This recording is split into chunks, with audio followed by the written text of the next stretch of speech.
Hello everyone and welcome back to another book review. First of all, if this is the first video you are watching by me, or if you've been watching several at this point, please consider subscribing. I do book reviews on all things nonfiction, as well as sci-fi, fantasy, manga, comics, cozy mysteries, and more in the fiction category. So if that sounds interesting and you're looking for book reviews and recommendations off the beaten path, subscribe and you're going to get a lot of book recommendations because I am an avid reader.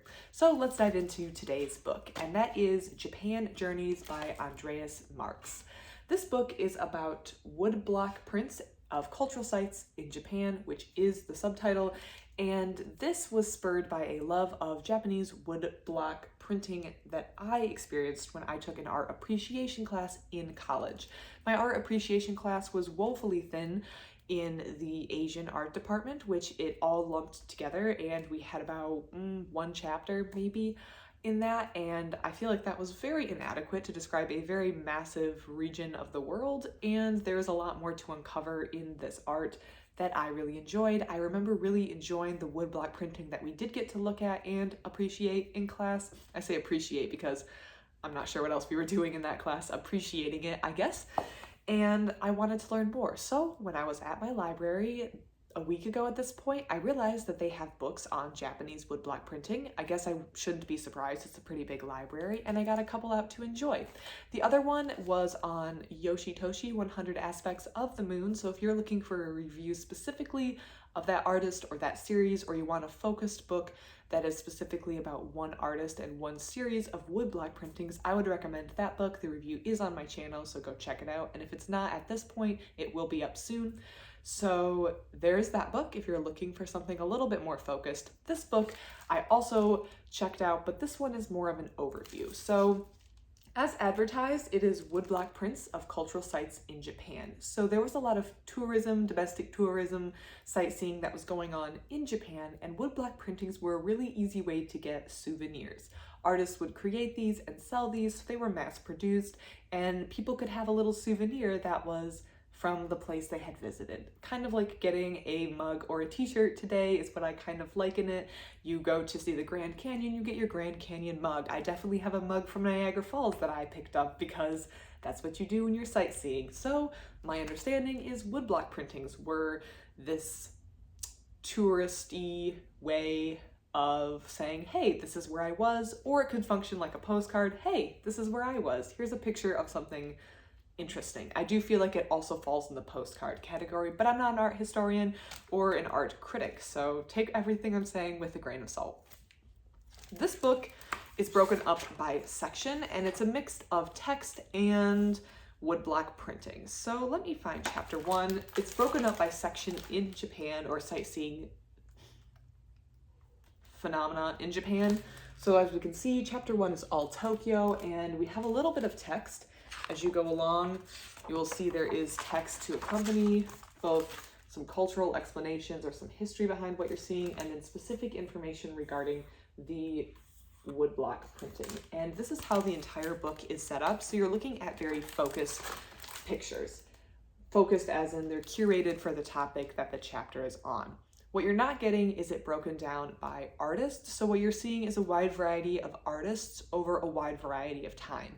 And you can really tell, or at least something I quickly picked up to tell, was the difference between woodblock printings from like early 1800s all the way through like 1920, 1930. They have this wide range of time, but you can very clearly tell the difference. And I say you can clearly tell the difference, and I'm pretty confident in saying that because I am not an art, like I said, not an art historian, not an art critic. I really like going to art museums. I took some art history classes and some art appreciation classes in college for fun, nothing to do with my major, nothing to do with a requirement. I just genuinely enjoyed it, but I'm not well versed in this stuff. So the fact that I could tell just looking at it makes me think that you could tell just looking at it with no additional or special training.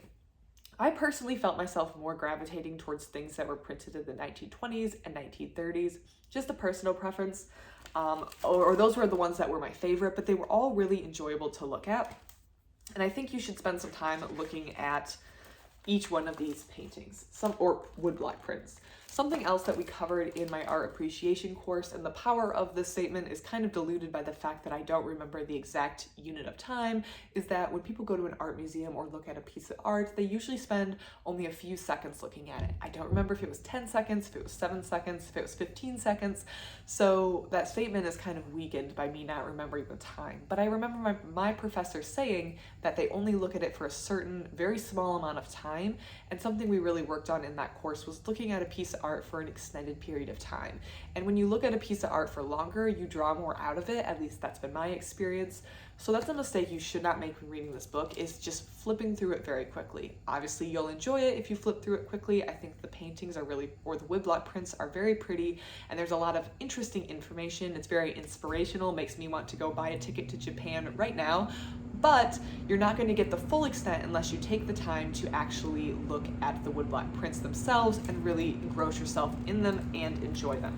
And you could do this for a long time. This book took me several days to get through, despite being a little under 150 pages, I want to say, maybe a little over 150, because I just spent so much time looking at the different pictures and enjoying them, the pictures, the woodblock prints. So the variety of artists, the variety of time, and the variety of places makes this a really good sampler or a really good overview of the genre. I definitely think that you can jump off of this and go into something more detailed, like the 100 Aspects of the Moon by Yoshitoshi that I reviewed. That's much more specific and focused. You could do that for probably any of these artists or any of these regions of Japan. This is just kind of an overview, and it's really, really well done. I really enjoyed it. I did want to call out, before we end this, two of my favorite pieces. The first one is on page 67, so if you do have this book, you can go to page 67. It is these gardens, the pond at the Benton Shrine in Shiba and Iris Garden at Meiji Shrine. Here are these two. I thought these were really well done. I really liked it. I put a bookmark in it and went back to review these woodblock prints because these are really pretty. I just want a copy of these. These are so nice. I really like them. I don't know what attracts me to them, but as you can see from the date on these were both printed a little later. This one was printed in 1951 and this one in 1929. So as you can tell, I definitely said I was attracted to things that were printed in the 1900s, or at least those were ones I gravitated towards, not exclusively, just ones I gravitated towards, and that holds true for this page for sure. The second one that I really enjoyed is on page 129. So if you have the book, I feel like the professor in a classroom, please turn in your textbooks to page 37 to read about the mitochondria. Can someone begin reading? Okay. This one right here. This is from 1933, so again from the 1900s, but it's this rain-soaked region, or this rain-soaked photo, and is just really, really, I don't know what draws me to this. I don't know if this does remind me of an American artist. I just don't remember who. I almost want to say Edward Hopper, kind of. Is that his name? Hopper was his last name. I reviewed a book by him. But maybe that's not the artist I'm thinking of. It definitely has a feel like an American artist that I've read or looked at, but I'm not recalling at this time which one, but the artist stands in his own, Yoshida Hiroshi, who did this one. This is called Night in Kyoto. Obviously, he's a great artist in his own work. I'm not trying to say that he has to be compared to this American artist. I just felt like this looked similar to some stuff that I've seen before, and I also really enjoyed this in its own right. So yeah, that one, Night in Kyoto, on page 129, was also really interesting to me, and I spent a long time looking at this, and I'd love to have a print of that myself as well. So that was my feelings on this book. I would probably give it a 4-star. I feel like it's a great purchase. It's a great read. It's definitely inspirational. So if you check this book out, or if you purchase this book, be prepared to also purchase a ticket to Japan, because now I want to visit Japan. I want to visit everywhere in the world, but Japan was never particularly high or low on the list until reading this book, because it particularly focuses on all the cultural sites that I'm like, oh boy, I want to visit. I want to see all these in person because the prints make them seem so pretty and so interesting and so full of life. I would give this book a 4-star read. Inspirational, colorful, pretty, educational. It ticks all the boxes, and it's a great introduction for anyone who has any sort of interest in art, Japan traveling woodblock prints. It's kind of a great gift or a great book or a great read for anyone. If you've read this book, let me know what you think. If you've read any other books on woodblock printing, let me know what you think. I'd love to hear about that too. Other than that, thank you so much for watching, and I hope you have a great rest of your day. Thank you.